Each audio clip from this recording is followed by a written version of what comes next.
spaces of Aboriginal and Adivasi are in continual dialogue with their respective nationalized cultures. This interrogates the majoritarian basis of national culture and identifies the trajectory of power which constitutes the homogeneity of representation. In the field of structural anthropology, Claude Levi-Strauss suggests that culture operates like language with a basis on understanding basis on underlying structures which are common to all cultural forms. However, the assumption of a shared structural commonality has been criticized by scholars such as Roger Callier for connoting primitive cultures as substratum with an inclination towards Western civilization. Through the literary works of Highway and Nara, an anthropomorphic space would be discerned in the engagement with non-Aboriginal and non-Adivasi positionalities. The post-colonial narrative is also essential in the novelistic sphere of the works, as the study of resistance would be incomplete without the markers of imperialism and colonialism. Therefore, the indigenous space must not be characterized in singularity, as characters are also part of the narrative framework that is being created by and around the novel. Franz Fanon, in the seminal work Wretched of the Earth, argues that the European elite decided to fabricate a native elite, which is indicative of the fact that the indigenous space has historically been bifurcated, and therefore this space must not be simplified into resistance and solidarity only. In both the novels, there is a genre which is being performed and implemented, that is the genre of indigenous literature. John Fro's work genre tackles the very idea of categorization in the first chapter of the book titled Approaching Genre, comprehensive of genre, defining that it is a matter of discrimination and taxonomy, of organizing things into recognizable classes. What is of particular interest in this context would be the class denomination of genre, which directly corresponds to the power relations within which texts of indigenous literature are being produced. Thus, the overarching genre of indigenous literature would be essential to elucidate upon the anatomy of indigenous novel. Without annotating the demarcations of categorical subjectification, the politics of the text and the relationship with the author and reader cannot be viewed in totality. Now, the second chapter. Thomson Highway's Kiss of the Fur Queen and Narayan's Kocherity are both Bildungsroman in their outlook, but carries the subversive tendency to narrate an anti-Bildungsroman. Highway's novel explicitly deals with the lives of a Cree family, namely Abraham Okimasis and his two sons, Champion and Onimitu. The novel is rich in folk themes and imagery, and narrates their relationship between the soft and dominant culture in Canada. Educational institutions act like polemicists in the development and deterrence of children belonging to minorities. In this novel, the residential school where Champion and Onimintu were sent had corrupted and corroded their native identity by first changing their names into Jeremiah and Gabriel, respectively. There was a complete transformation in their physical as well as the psychological identity, as the native Cree culture was demonized to manipulate them into accepting the Christian faith. Both the boys had to cut their hair, speak in English language, change their religions, and thus were being forced to perform the Christian identity, and were forced to subdue their own Cree culture. Highway consciously incorporates the trickster figure of the Fur Queen, which provides protection to the boys throughout their life, and is also a heavy contrast to the school priest version of a god filled with vengeance. This is critically important. This is a critical important area of engagement with the idea of dominant culture, as we see that the Cree identity has been absolutely vanquished by the end of the novel. The theme of reconciliation and double identities result in dilemma infused by the duality of Cree and Christian notions of living. Sexual violence faced by the students at the hands of priests and the lifelong impact it had carried forward in the novel has to be largely understood in the context of cultural dilemma as well. Noran's Kocherity narrates the life of a Malayaran community through the colonial and post-colonial times drenched in folk imagery, poverty, and destitution of the native people. Kunjipenu and Kochuraman are the true protagonists who face hardship before their marriage and continues through several other phases, corresponding to their tribal identity and their non-tribal environment. The institution of family becomes relevant in this novel as Kunjipenu possessed an agency to reject her chosen suitor for marriage, Narayanan, and decided to marry Kochuraman. Relationship Shayok, between Shayok, yeah, just small little warning, about 2 minutes. We have to keep to the time. You have another two yeah, minutes. yeah. Thank you. Um, the institution of family becomes relevant in this novel as Konjipen possessed an agency to reject her chosen suitor for marriage, Narayanan, and decided to marry Kochuraman. Relationship between the couple reflects the resistance and perseverance throughout the tragic circumstances which occurs throughout the novel. Um, um, Through series of rupture of domestic space, the novel approaches the changing culture of community by narrating three different generations to mold the trajectory of transition in life itself. Other characters, such as Poppy, who did not share a good relationship with her sister-in-law Kunjipenu, evolve from jealousy to compassion. Kochuraman's knowledge of medicinal herbs is understood to be closely knitted with nature, whereas the treatment he undergoes in hospital is highly institutionalized, belonging in the realm of modern culture. Narayan places the nature culture debate explicitly in this narrative throughout the text, as Konjipenu's mother, Chiruta, was treated by a Mantravadi, who was a native doctor belonging to the community but died in the process. Thus, it affixes the question of tribal culture and modernity, which creates a cross culture observed in the children of Kunjipenu, such as Parvati and Shikaran, commenting upon the notion of a nature culture debate in post colonial modernity. A thematic point of comparison would be the educational structures which are actively responsible in obliterating the native identity at an early stage. Catherine Tilley Ostrow's essay, Cultural Identity Silencing of Native Americans in Education, analyzes the impact of Western educational system from a phenomenological perspective. She conducts 24 interviews where the focus lies on the inner working of dominant cultural forces to silence the native identity. Through the interviews, she is able to map seven essential constituents which formulate the trajectory of cultural genocide in educational spheres.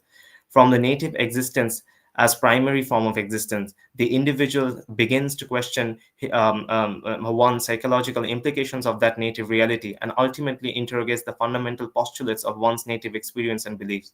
In Koshareti, the third generation of children, namely Parvati, and her agency, which is vociferous throughout the text, starts to project itself at the end of the novel. She rejects her community customs and decides to marry her choice of man, Padmanabhan, who was her classmate in school and outside the community. It becomes important to locate the school in its non-indigenous space, where the indigenous space comes in comes explicitly into direct confrontation. For Highway's novel, the school has been deliberately portrayed in a cynical tone, where the native identities of the two boys are changed in explicit and implicit ways. However, it is the aspect of change which shares a consequential strand in relation to the characters itself, as well as the larger framework of the novel. Parvati was hopeful about the idea of formal education and schooling, as she said in the novel, I quote, "I want to study and study and become a magistrate to help others."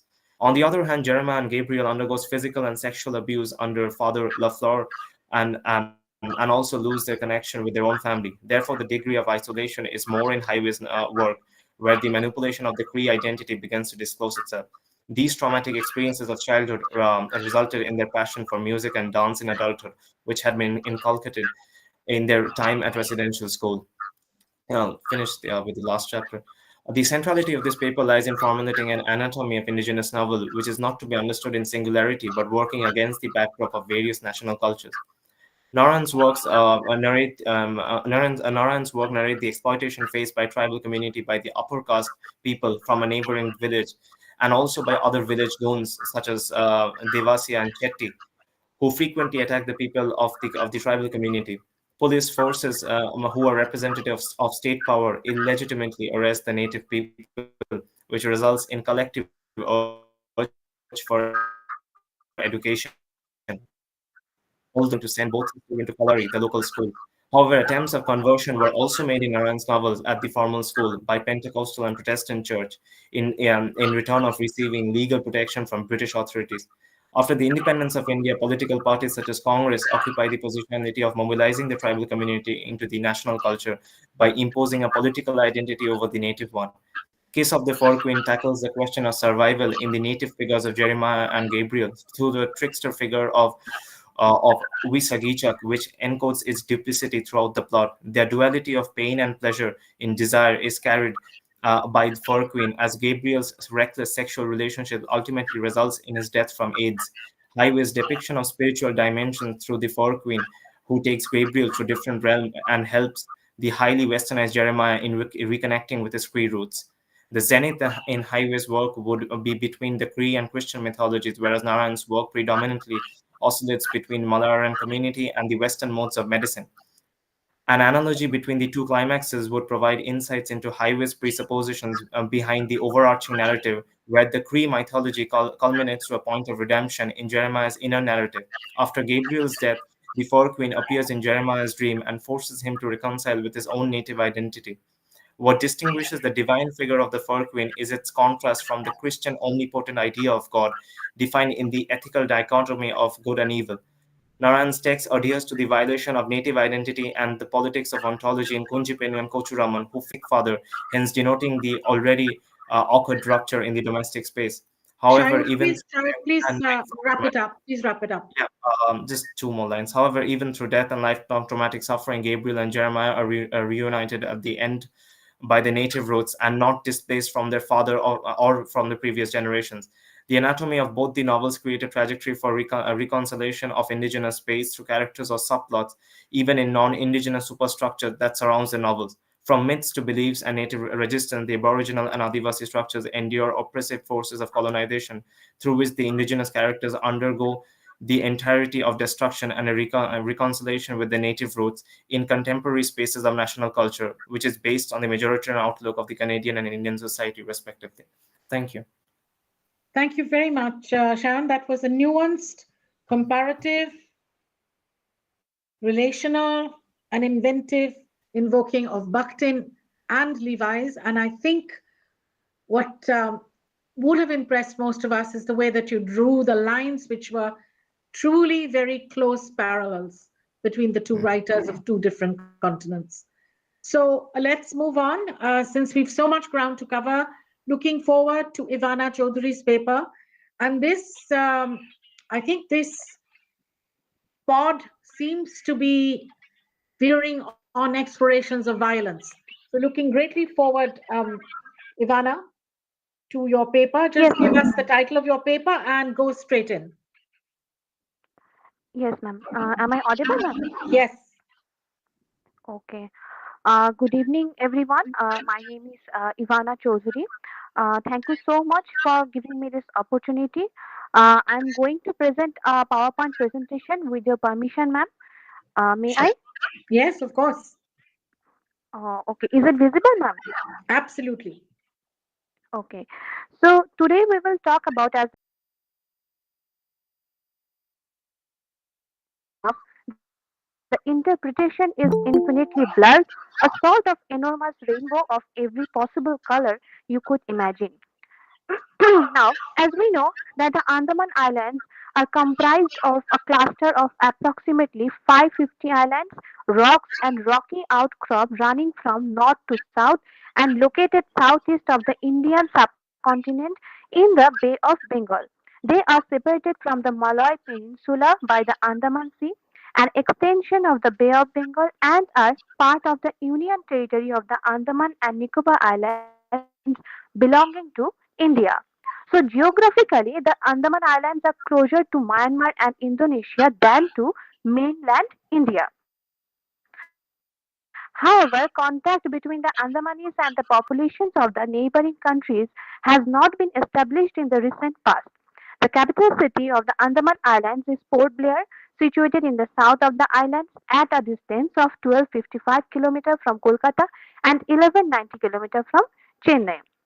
Now, the British colonization, although formerly withdrawn, still indirectly influences the local culture, languages, and traditions, pushing this tribe towards a desolate cultural future.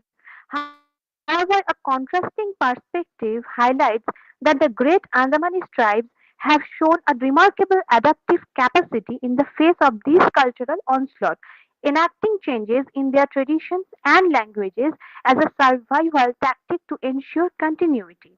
Although this has eventuated into a significant modification of their traditional practices, it demonstrates their resilience and the flexibility of cultural norms in the face of external pressures. The Indian government, despite managing the repercussions of British colonial rule on these tribes, finds itself confronting a dual dilemma. the necessity of preserving the disappearing languages of the Great Andamanese while ensuring the community's survival in a rapidly modernizing society has become a formidable challenge. Now, there are 10 languages, as we can see in the slide, in the Great Andamanese family, which can be grouped into three varieties: Southern, Central, and Northern. I think the black and white chart is more understandable. So these are Akakora, or we can pronounce it like Akakora, Akajeru, Akakari, or Sari, Akabo, which is the major and the longest existing language. These are under northern variety. Then Akakere, Akajawai, Akapuchikar, known as Pujukar, in the currently spoken language as the central variety, and the last category Akakol, Akabel, and Akabi, the southern variety. Except for Jeru, all Great Andamanese languages are now extinct. Not all languages were mutually intelligible with each other, as the languages of the Great Andamanese tribes formed a quote unquote dialect continuum, so that each language was closely related to its neighbor on each side, but those at the extreme ends of the geographic continuum were mutually unintelligible. So here the long existed language was Aka Bo, which is our concern. Bo were one of 10 tribes now collectively known as the Great Andamanis. The Bo are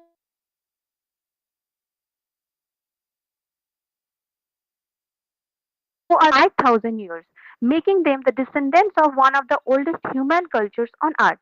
Here we see the word Aka in every beginning. It is a common Great Andamanese prefix for words related to the tongue, which includes language. Most of the Great Andamanis were killed or died of diseases brought by the British after the colonization when they colonized the islands in 1858, as we know. So, having failed to quote unquote pacify the tribes through violence, the British tried to civilize them by capturing them and keeping them in an quote unquote Andaman home where many died. They were mostly forest dwellers with a smaller number of shore dwellers. They are a designated scheduled tribe. Of the 150 children born in the home, none lived beyond the age of 2. That is the saddest part. Now, like other Andamanese peoples, the Boer were decimated during colonial and post colonial times by diseases, then alcohol, then colonial warfare, and loss of territory. The census of 1901 recorded only 48 individuals. Census takers were told that an epidemic had come from the neighboring Kari and Kora tribes, and the Boer had resorted to killing all of their own who showed symptoms. So we see how they survived. They killed their own people because of pandemic symptoms. Their number was up to 62 in 1911, then it decreased to 16 in 1921 and only 6 in 1931. Now let's move to the oldest of the great Andamanis, that is Bo Senior. Bo Senior, who died in the age of 85, was the last speaker of Bo. She survived the Asian tsunami of December 2004 and told linguists that we were all there when the earthquake came. The elders told us the earth would part, don't run away or move. The elders told us that's how we know. So the dates of the last speakers of Khora, Bo, and Ser have left only Jero speakers who are not only conversant with their respective languages but remember isolated words from their native tongues. When Professor Anvita Abbi went there to take such reports, she asked Now Junior about their language, and he replied, we do not remember our language. We neither speak nor understand it. So we can see the entire community conversed primarily in Hindi. It turned out a language essential for getting by in Indian society and the only one the children learned. They can be termed semi speakers. However, now Junior confessed that he knew Jero, but because he had no one to speak it with, he was forgetting it. Great Andamanese. Ivana, Yes, ma'am. Ivana, you have 2 minutes. Yes, ma'am, surely. Thank Thank you. you. Thank you. Yes, ma'am. So, Great Andamanese belongs to the sixth language family of India, predominantly spoken by the tribes present day Great Andamanese, a Koreanized version of the North Great Andamanese languages, is a head marking, polysynthetic, and agglutinative language and has a very elaborate system for marking inalienability nested in seven possessive markers designating different body divisions. These markers are further grammaticalized in the language and appear as proclitics, which classify a large number of lexical items as dependent categories. These are very unusual features never reported earlier in grammars of languages of the world and thus indicate very old and unique structures in the chain of language evolution. Now, survival's director Stephen Corey said the great Andamanis were first massacred, then all but wiped out by paternalistic policies which left them ravaged by epidemics of diseases and robbed of their land and independence. There are still a handful of people who identify themselves as members of the tribe who carry the folk culture, the folk tales, and that they have heard from their ancestors living on a reservation on Strait Island, but none can speak the original language. Another important point to be noted is that the surviving Great Andamanis depend largely on the Indian government. For what? For food and shelter. Lastly, to conclude, we have observed that with the death of Bo Senior and the extinction of the Bo language, a unique part of human society is now just a memory. Bo's loss is a bleak reminder that we must not allow this to happen to the other tribes of the Andaman Islands. So, the demographic scale of these islanders is inversely related to their degree of contact with mainlanders. The longer the contact, the smaller the population. Thank you so much, ma'am. Over to you. Superb. You've kept within the time, given me no tensions.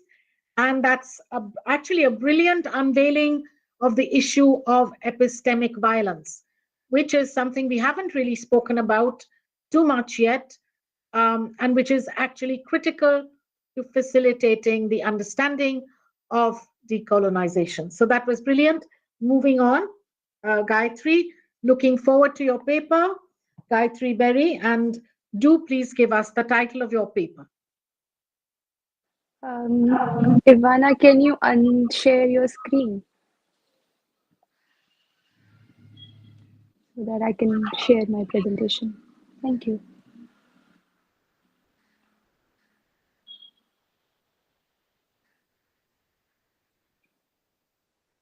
Um, Good evening, everyone. So the title of my presentation is Legacy of Colonialism, Physical and Psychological Violence on the Bodies of Metis Women in Catherine Vermet's The Break. Trauma is simultaneously a split between the past and present and a continuous entanglement of past, present, and future. Through the multiple narratives of four generations of Métis women, an indigenous group inhabiting Winnipeg's north-end neighborhood, Catherine Vermet's The Break explores the trauma of gendered violence on indigenous women and its colonial legacy. As truly said by Katie Caruth, the legacy of colonialism is a legacy of trauma, a legacy of violence that is passed down from generation to generation. The origin of Métis community is rooted in colonial history. The Métis people have their roots in the fur trade period of Canada when European fur traders and settlers developed relationships with indigenous women, leading to the formation of Métis people. They developed their unique language called Michif, which is a blend of Cree and French, and a distinctive culture featuring music, dance, and art. The book revolves around the horrific incident of the sexual assault of Emily, the youngest generation of Flora's family, as you can see the family tree. These women of four generations have experienced various kinds of sexual violations, which get triggered by this incident. From Flora facing domestic violence from her husband Charlie, to Lorraine getting beaten up drunk by a man leading to her death, to Paul and Lou being harassed in their childhood, to Emily being assaulted with a beer bottle inside her vagina. The stories of these women create a pattern interlinking the violence and helplessness shared by them. The multiple narrative perspectives create a web linking the past, present, and future in a web of trauma. They represent the polyphonic form of novel that generates the dialogue among these multiple voices to make sense of the trauma of gendered violence and heal together. Vermet uses the narrative techniques of a traditional language that does not have a sense of time.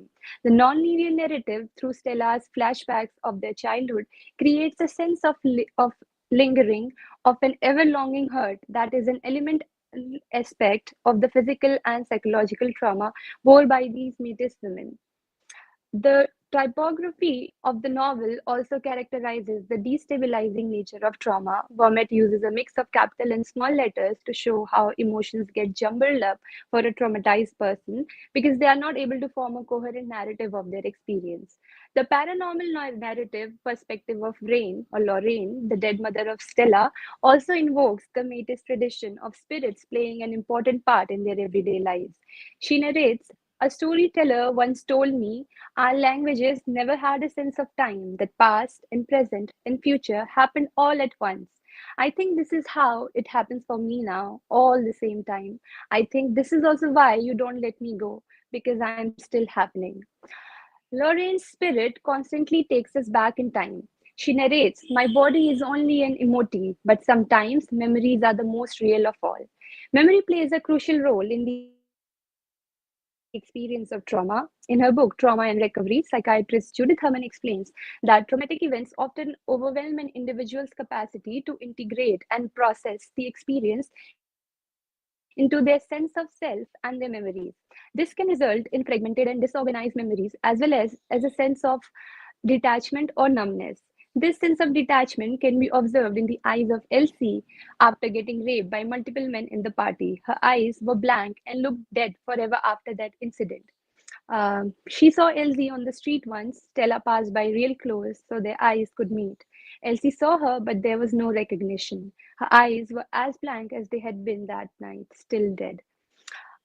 Katie Caruth, in her book Trauma Explorations in Memory, also highlights the way in which trauma can disrupt memory. She argues that traumatic experience is unthinkable or unspeakable and therefore difficult to represent or process through language. Emily's reticence in speaking about the event to the police officers of her family members is linked to this unspeakability of such traumatic events. Every time she says any word about it, the incident seems to become more real and bigger. While trauma can disrupt memory, memory can also play a role in the recovery or healing process. As individuals begin to process and integrate their traumatic experiences into their sense of self and memory, they may be able to make meaning of their experiences and find a sense of empowerment and resilience. Throughout the novel, Monmouth emphasizes the importance of community and solidarity in the face of trauma.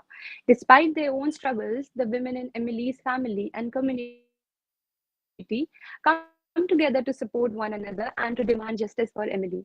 This reflects a broader theme of resistance and resilience in the face of systematic violence and trauma. The act of writing this novel also becomes a measure of fighting against systematic oppression of Burmese indigenous community. Shame and guilt are both common emotions that can arise in the aftermath of traumatic experiences. Shame is often described as a feeling of being fundamentally flawed or inadequate as a person. It can lead to feelings of isolation, self blame, and a sense of being unworthy of love and support. Stella has isolated herself from her family for a long time. After realizing that it was her own niece Emily who was assaulted outside her window, she's ashamed and unable to even face her cousin Pauline, who's Emily's mother. She blames herself that she didn't do anything. Not only Stella, but Zegwan, who's a friend, Emily's friend, she also feels this sense of shame that she didn't do more or she couldn't stop it from happening. Well, it's like she says, "I couldn't do anything. I didn't do anything." Guilt, on the other hand, is typically associated with a sense of responsibility for a specific action or event. Both the people who have experienced the event from proximity, Zegwan and Stella, feel guilty that they couldn't do more. However, they are both surrounded by people who nudge them towards the process of healing by incorporating the feelings of shame and guilt as its natural part. The title of the novel also plays a significant role in describing the nature of trauma. The Break refers to a small strip of land in Winnipeg that separates the North End from the downtown area. It is the place where Emily is assaulted by Phoenix and her ring, setting off a chain of events that shapes the novel's narrative and links the sexual trauma of the previous generation of women. Symbolically, the break can also be interpreted as the split of life into two parts. Life is broken down into a before and an after. Everything is all before and after. Everything's different now. The traumatic incident becomes the axis around which life revolves if the person does not heal. Elsie's life never remains the same after an assault, and she doesn't get access to a healing community. However, Emily is fortunate enough to have a group of women around her to always support her. The title can also be read as a reference to the breaking of indigenous cultures, families, and traditions because of colonization, residential schools, and the other forms of systematic violence. This interpretation emphasizes the need for healing and decolonization as a means of addressing the ongoing effects of trauma. The first story of the novel is from Stella's perspective, who has gone through the traumatic experience of her mother's death after being assaulted by a man. Stella's trauma is portrayed through her fragmented memories and her struggles to articulate what has happened to her. Her fragmented memories link the stories of all the women of not just her family, but also the family of the assaulter of Emily, Phoenix, who is Elsie's daughter, a product of assault herself. Through this complex web of stories of assaulted women, the novel also explores the broader impact of trauma on indigenous communities, particularly the intergenerational trauma caused by colonialism and systematic violence. The novel also examines the ways in which trauma intersects with issues of race, gender, and class. Stella's mother, Lorraine, dies after getting drunk in the bar, getting beaten up by a man, and not getting adequate care from the hospital. Her indigenous identity, as well as her socioeconomic status, impact how her assault is perceived and how she is treated by the legal system and by society at large. Her case is dismissed as a drunk addict who died because of her own fault, and the man who assaulted her never goes to jail, as his sentence is suspended. He didn't go to jail. It wasn't his fault, they said. If she hadn't done this, if she hadn't done that, all those things we all knew she shouldn't be doing. The novel emphasizes the multifaceted nature of trauma that is not just based on an individual experience, but also as a historical and collective phenomena. The indigenous peoples experience an ongoing systematic violence and oppression due to which Mary keeps Tommy, her son, away from her indigenous family and lets him associate himself with his racist father's side of family to save him from such oppression. This understanding of trauma is often referred to as historical trauma, which can manifest in a range of ways, including mental health issues, substance abuse, and other forms of self destructive behavior, exemplified by the character of Phoenix, who is the messed up kid. The problem of substance abuse is a recurrent theme in indigenous literature, which has its root in colonial oppression, as seen in Tanya Tagaq's Split Tooth. The guilt and helplessness of losing their culture, language, and traditions incline them towards alcohol and other substances to numb those negative feelings for a while, which only perpetuate the cycle of violence and oppression. Katie Caruth says, the language of colonialism, with its emphasis on domination, exploitation, and control, is the language of trauma. It is a language that seeks to erase the memory of the colonized, to destroy their historicity, and to reduce them to mere objects of colonizers' power. Ziggy's hesitance in talking in a native language with a Moshum grandfather hints towards a shame of forgetting her language. She is too shy to speak their language to him. He'll know she's forgetting it, losing what she has always known, her tongue. However, Vermette has attempted to revive her culture through the novel The Break by using traditional motifs of wolf and narrative techniques of her native language. The sense of community and solidarity in the face of this historical trauma is shown by the symbol of the wolf in the novel. Wolves teach humility. They teach that we are all in this together, all a part of the same whole. If something happens to one of them, they all feel it.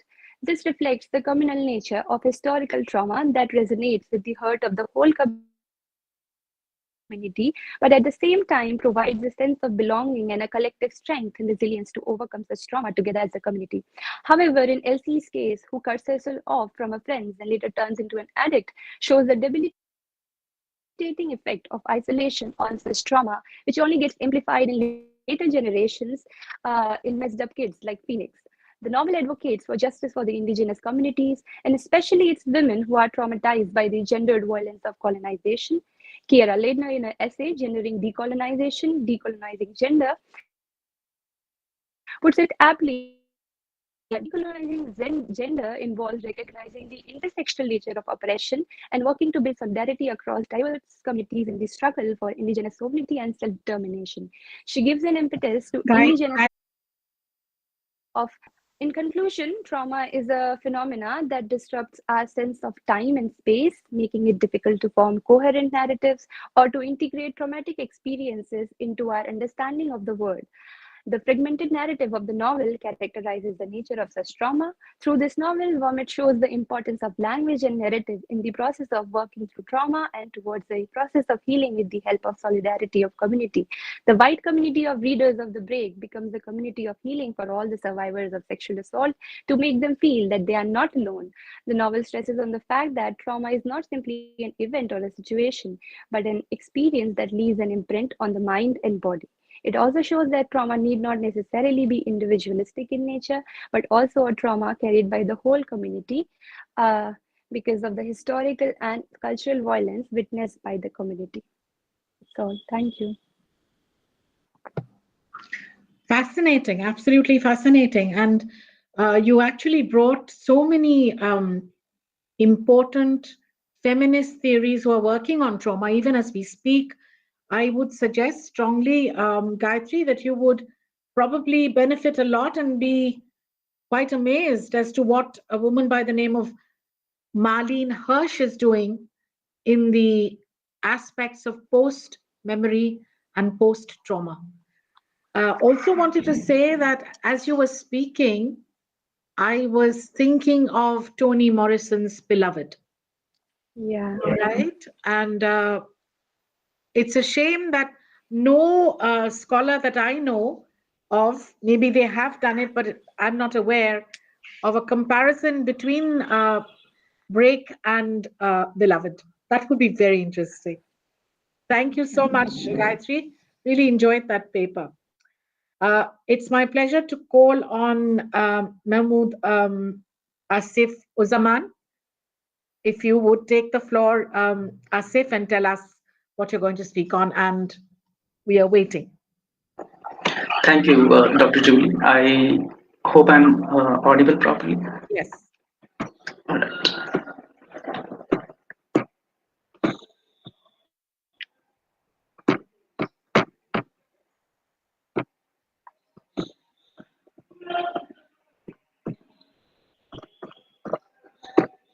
Okay, so I will begin with a disclaimer that I will be reading out certain passages from the text which are sexually explicit, and they are important because they make the central argument itself.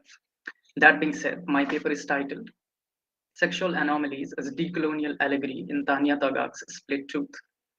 Overt expressions of sexual experience in terms of subjugation as well as a mode of resistance form the thematic basis of Tagaq's works. Coming from the Inuit native tribe of Canada, her works express the plunder of colonial exploitation through the mode of personal bodily experiences. Being a native Inuit woman and a throat singer, Tagaq uses multiplicity of genres in creating the work called Split Tooth, which, for all its experimental and subversive potentialities, is written in the English language and placed among the category of the novel. Her commitment towards the native experience is uncompromised even as she evokes a colonial cultural legacy by expressing herself in English. Operating in the domain of English literature, Split Tooth complicates the narrative by including poems, flash fiction, as well as Inuit songs between the narrative, presenting the ambivalent position of the Inuit subjects in the wake of colonialism in Canada. Read as a novel in the domain of English literary studies, which it appeals to, in subverting it, Split Tooth produces complex literal and allegorical meanings. Frederick Jameson, in his essay Third World Literature in the Era of Multinational Capitalism, stresses that the literature produced in the post colonial countries need to be read as national allegories. He writes, all third world texts are necessarily, I want to argue, allegorical, and in a very specific way. They are to be read as what I will call national allegories, even when, or perhaps I should say, particularly when their forms develop out of predominantly Western machineries of representation, such as the novel. Jameson's reading of third world literature points at the complexity which is created through a cultural and literary legacy which the native authors inherit from the colonizers. tradition of the novel, or in Dagak's case, the English language and its multiple literary forms coming together, makes the text allegorical of the larger struggle of the natives in a particular way. Jameson's claim of national allegory in all third world texts is further complicated by Ijaz Ahmad. Ahmad claims that the allegorical reading need not be nationalist, and Jameson's claim of cultural difference is not limited to the third world, but extends to the marginal subjects within the essentialized category of the first world itself. Ahmad writes, it is not the Asian or the African, but also the American writer whose private imaginations must necessarily connect with experiences of the collectivity. One has only to look at Black and feminist writing to find countless allegories even within these postmodernist United States. Ahmed's complication of Jamison's claim of cultural difference, manifesting in the form of allegory, gives a perspective for understanding split tooth's intertwining of the sexual and the colonial exploitations. First, even as Canada is not technically part of the third world, it inherits its own history of colonial exploitation. If not all Canadian literature can be read and interpreted in the form of national allegory, the expressions of the Inuit tribe, especially when it uses the literary tradition of the colonizer, opens up possibilities of reading it with Jameson's methodical proposition. Although Canada might be counted in the first world today, the Inuit experience points at the marginality of experience that the post Enlightenment rationality created within the first world itself through colonial and capital investment. The allegory, consequently, might not be nationalist, yet it explores the collective experience of a colonized population by bringing together the private and the public, personal and the political, as Jameson claims about marginal literatures written at the backdrop of colonial experience. Tagak's novel, Split Tooth, performs this through its unconventional expressions of sexuality and sexual experiences. From the very outset, Split Tooth dives into explorations of complexities attached to the sexual experience of the native women in Canada. The title, Split Tooth, as further strengthened from one of Tanya Tagak's songs, which is titled Teeth Agape, points at the aggressive posture of a fox who is ready to attack. The cover of the novel has the image of a fox, a symbol which has been used in the novel in terms of expressing the complex sexual experience of the protagonist. Upon a windy night, the protagonist dreams of a fox coming towards her. The description of the fox, as well as what follows, is of particular significance. The fox in the dream was, quote, long and darting, sinuous, as well as huge man sized, whose eyes spoke, let me in. What follows is a dream-like erotic experience with irrational uncertainties involved, which comes out in this passage. Then he, the fox, spiraled his limber body onto a chair, sitting like a man. He had a huge black and orange cock, veiny and pulsating. I knew I had to put him in my mouth.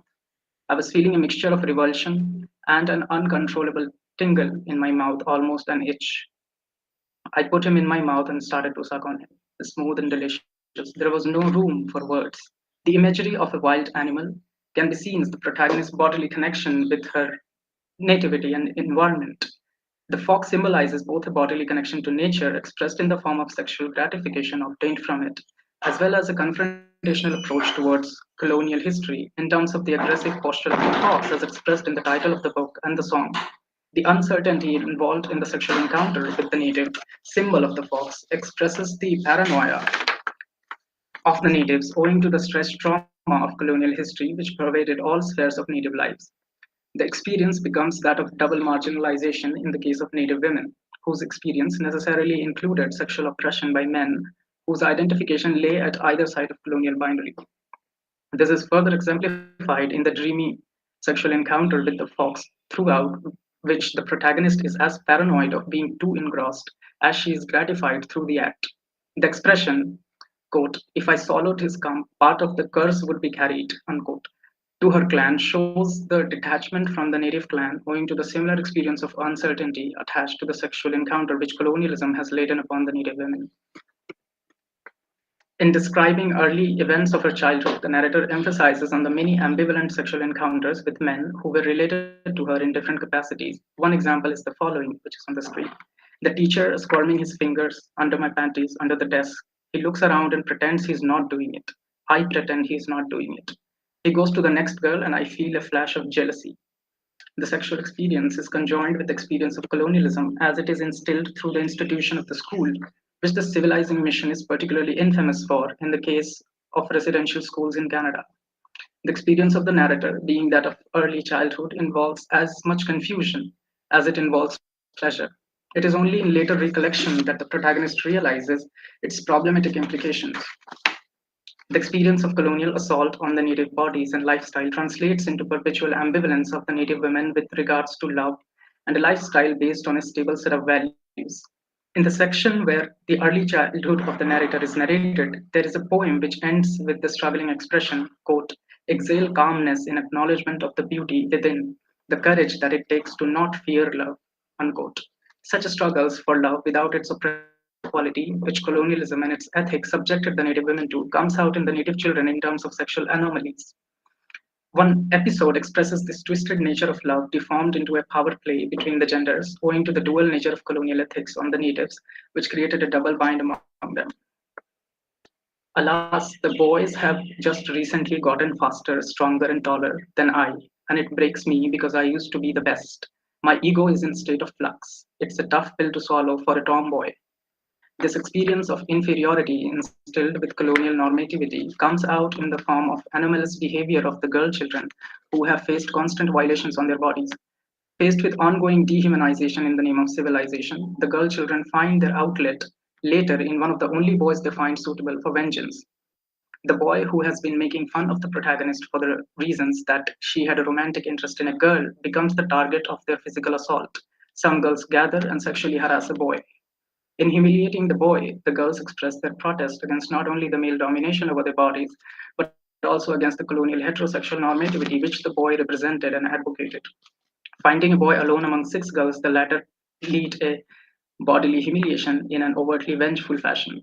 After peeling off his shirt and taking off his pants, the protagonist express a vengeful appraisal of their act in justifying words, quote, it's our turn to be mean, unquote. The entire novel reads as the protagonist's childhood experience of sexual trauma passing through a process of healing and turning confrontational in its journey. In her review of the novel, Melissa Leal writes, Split Tooth is not just a book, it is an experience of emotion and validation for those of us who need to heal and those of us who need to recognize trauma in others. The modes of confrontation which the protagonist takes recourse to brings in the issue of modernity and nationalism. In the chapter titled The First Time It Happened, the narrative of the first actual sexual encounter is explained. Although the chapter is written in innuendos, it expresses the intimate relation between the bodies and the cultural understanding of the surrounding. Since the bodies of the native women have been at the receiving end of colonial conventions, it is at the site of the bodies themselves that an overturning takes place.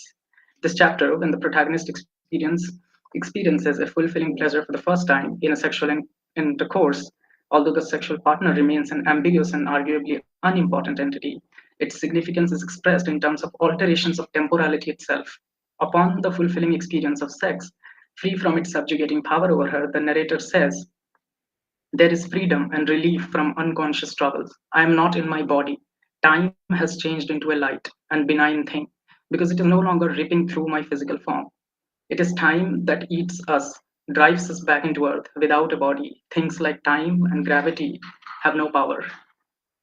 These are particularly interesting from the point of view of an anti colonial standpoint which the native voice takes. Benedict Anderson, as we know in his seminal work Imagined Communities, explores the notion of time that came up during modernity, leading to its spread in the third world through colonization. The concept of what is called homogeneous empty time, which Anderson takes from Walter Benjamin, is what he argues is the condition which made the imagination of modern nations possible. Anderson also argues that nationalisms in the previously colonized countries were modeled after nationalisms in Europe, bringing forth modernity's influence on anti colonial nationalist formulations. Tagak mentions an alteration of the conception of time itself as a result of a certain sexual experience, against the homogeneous conception of time defined as a linear progression by Benjamin and Anderson. The narrator expresses her affinity to what she calls universe time, which is intimately linked to her Inuit cultural imagination. Moreover, this could also be looked at with Julia Christopher's idea of women's time, which stands time as project, teleology, linear and prospective unfolding, time as departure, progression, and arrival in other words, the time of history. A change in the conception of time points at the larger meaning of the bodily experience in terms of its significance, which happens to be socio-political and confrontational. Alteration in capitalist homogeneous empty time as a result of bodily intimacy sabotages the conditions of possibility behind colonial expansion as well as modern nationalisms developed in its shadow. Against the thrust of modernity, the narrative of Split Tooth looks out for native modes of articulating resistance with its deep-rooted trust in the Inuit cultural ethos that lay breathing under the normative colonial order. The novel ends with a sense of overcoming colonial subjectivities, expressed again in terms of freedom sensed in the body. To quote, the narrator says, "Cleanse me, wash the blood off. I am still working. I survive still. I am stronger now." This brings to a closure the bodily struggle which the protagonist undergoes throughout the novel. The impact of colonialism, as well as the paranoia attached to sexual experience, is fought at the site of the body and is overcome in the form of broken moralities, conventions, and even temporalities. Asif, you need to wrap up there. Just 2 lines. Yeah. The narrative is that of the collective experience, not in a Jean Bunyan like symbolic allegory, but of a post colonial native subject for whom the private and the public, the personal and the political, the administrative and the bodily come together as sites of subjugation as well as sites of liberation. And these are the references I use. Thank you so much. Thank you, Asif. I must say, this has been a very rich and evocative session. And the way you brought in Julia Kristeva, automatically one is thinking about Luce Irigaray as well, the French feminist writer who also talks about cyclical time, which you rightly measure up as women's time. The idea of the body being the space where history happens is somewhere, I think, beautifully intersecting with the idea of the body of the nation, of the indigenous people, and the acculturated rape that continuously happens on the body of the woman, reflecting this, mirroring this, and Tagat's beautiful novel. It's been, I think, a very illuminating session. You've all come at the idea of violence, the idea of feminist struggles, as well as talking back to the center of patriarchy, dominance, masculinist performative acts in your own very special ways. So I'll open it up, if I might, with the organizers and Dr. Dhiman Bhattacharya's permission for about 2 to 3 minutes to see if we have any comments on this panel. Yes? Or are we all blown away and can't say a word? Right then. It's been a pleasure and an honor. Thank you so very much for the brilliant papers, which I hope you will sit down and make into words and get published. Thank you so much for that wonderful session. Congratulations to all the speakers for joining online. It was absolutely our pleasure to accommodate all of you in this session. And thank you, Julie Di, for being with us. We are really running short of time, as you know that from the initially you were here for the first session. So maybe quickly we could take a couple of questions, or you might ask a couple of questions if you want, and then maybe from the audience if we can have one question. So over to you. We have to wrap up maybe in 5 minutes. Thank you. Yes. I think, you've heard my voice and you will be hearing it again. So let's hear somebody else ask a question. From the floor would be nice. Gosh, this is so rich. I'm sure you can deconstruct some of the ideas which have been put forward. I'll have a very quick question. Hariharan here. Hi. Yeah, hi. I hope you remember me. We had met some 7-8 years back in Jadavpur. Yes, Julie. Yes, hi. Yes. This is to all the participants. Anyone can respond to it. This has to do with the relationship that is there between language and contact. Two ideas I think that I perceived in all the four presentations had to do with the idea of language, the bodying, you can say the embodying of language or its existence, and the idea of contact. So I'll be very happy to listen to all of them, any one of them, two of them on this. Thank you. If I might just ask Ivana, you had a paper on exactly epistemic violence and language that Professor Hariharan is talking about. Would you like to give us a quick revelation of what you want to say, and then perhaps Gayatri and Shayok and Asif can come in? Yes, ma'am.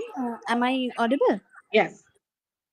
Okay, so as my topic was centered on the Andaman Islands, so as we know that as Sir has raised a very important and interesting query, so how it is connected with language and also the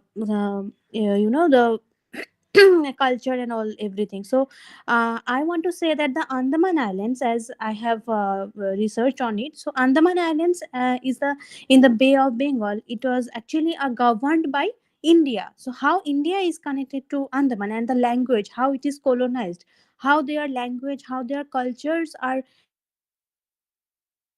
to India and also British. So we can raise a question how India also a colonizer on the base of Andaman Islands and also a British. So dual colonization can be seen in Andaman Islands. So the indigenous population has steadily, the collapsed since the island chain was collapsed by British settlers in 1858 and used for most of the following 100 years as a colonial penal colony. So tribes on some islands retained their distinct culture by, dwelling deep in the forests and rebuffing would-be colonizers, missionaries, and documentary makers with volleys of, arrows. But the last vestiges of remoteness ended with the construction of the trunk roads from the, as we know, 1970s. So we have also seen the last survivor, whose name is Bo Senior. She was the only one person who actually carried the culture, the Bo language, but whom to talk? There was no one to talk or to have a conversation in that language because only she was the person who understood and who can speak. But whom to talk? Only one conversation can happen between two persons, not only one-sided person. So she was the only one who carried the culture and who carried the language. But it ended with a very sad part because after British colonization, there were pandemics, there were various happenings that actually reduced their population, reduced their culture, and the domination of Indian government. How they actually colonized the full environment, the full infrastructure of Andaman Island. So Bo language actually, how Bo language actually reduced their loss as a bleak reminder. So this much I have actually researched on my topic, sir. Thank you so much, sir. Over to you, ma'am.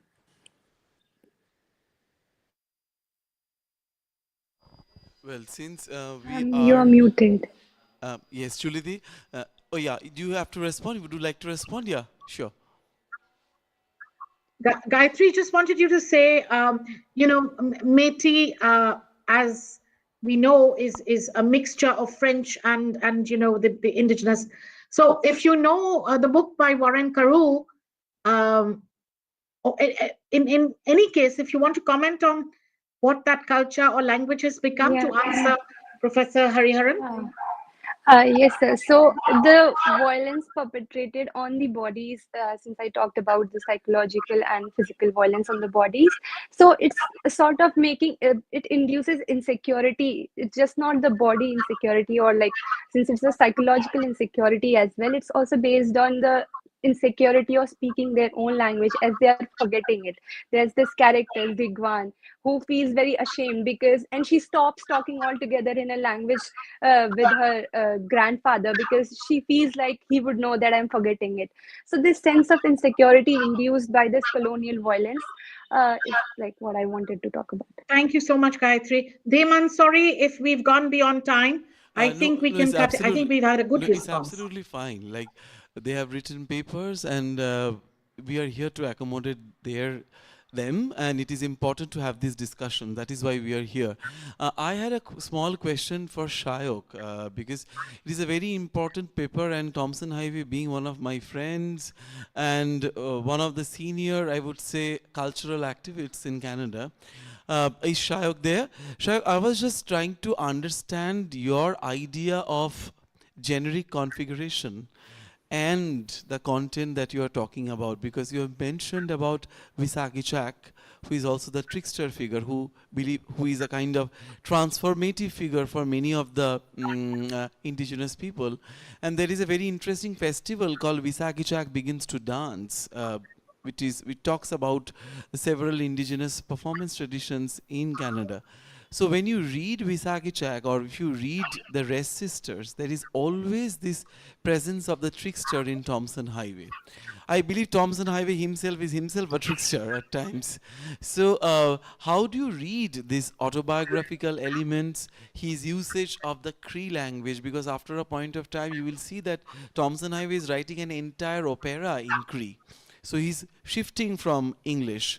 So how do you see English, Cree, uh, and the genre novel when you approach Kiss of the Far Queen? Because we cannot ignore Thomson Highway's journey as a playwright, and then he's shifting to novel, and then finally he's not writing.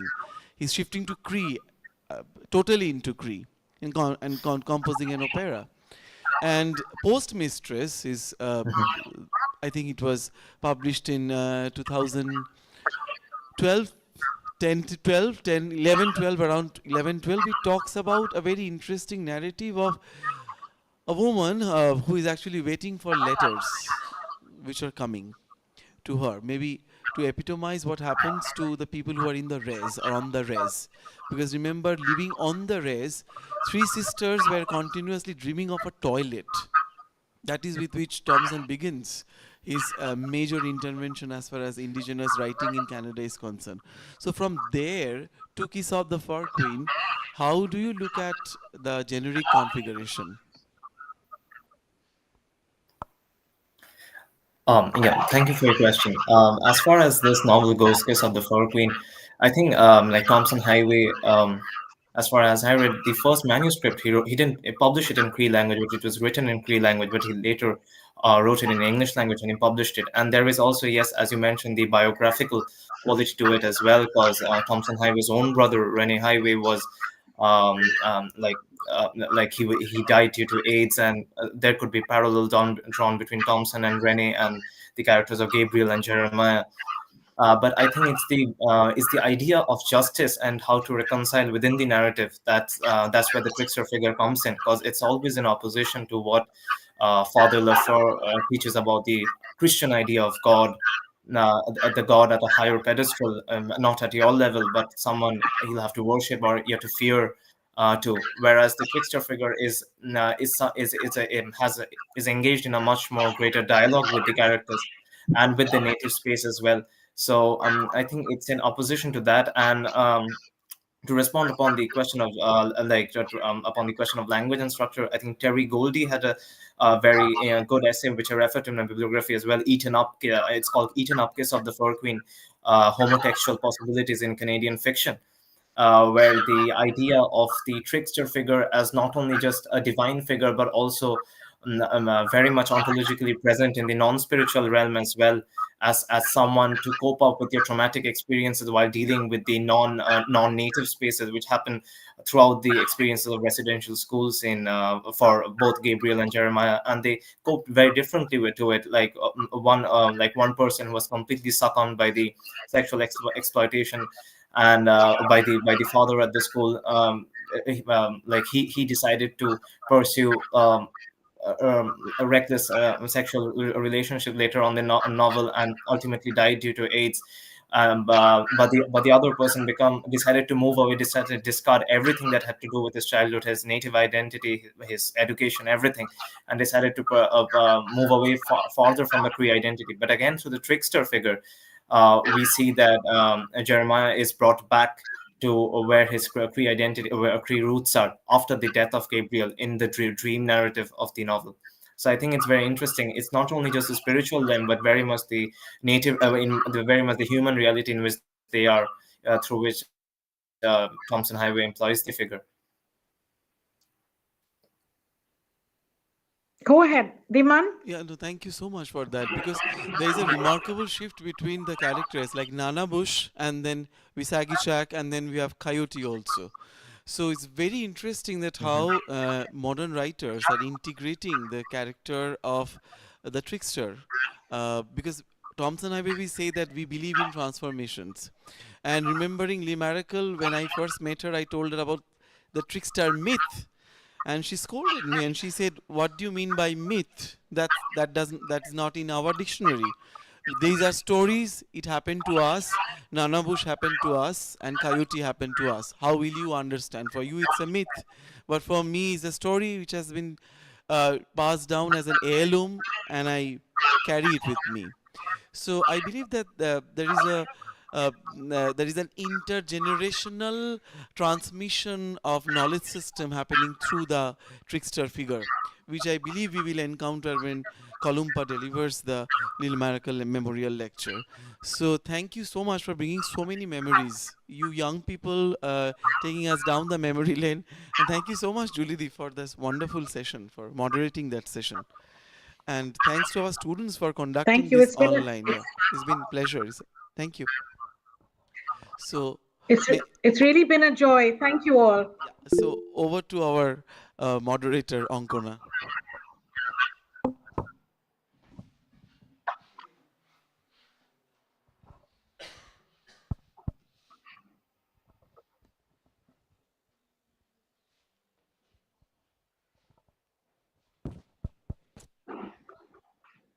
Thank you, Professor Banerjee Mehta, and also thank you to the speakers. As we move on into the third academic session of the day, I would request Srimati Ishani Datta to take over this session as the chairperson. Srimati Ishani Datta is a final year PhD student at the Center for Comparative Literature, Bhasha Bhavan, Vishwabharati. Her PhD is about reading new modes of representation in contemporary Indian Nepali poetry in the Darjeeling Hills and Sikkim from the period 2000 to 2022. She has been translating from Nepali to English since 2014 and the same formulates a major part of her present research. She also works full-time at an edtech firm which has its global headquarters in Mumbai. We have Shri Ritam Dotto, Srimati Urmila Mondol and Srimati Ridhima De as speakers for this session.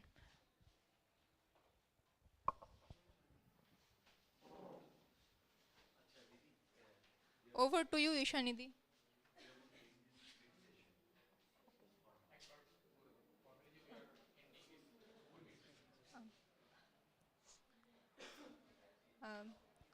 So thank you for being here with us. We are formally ending the Google Meet session.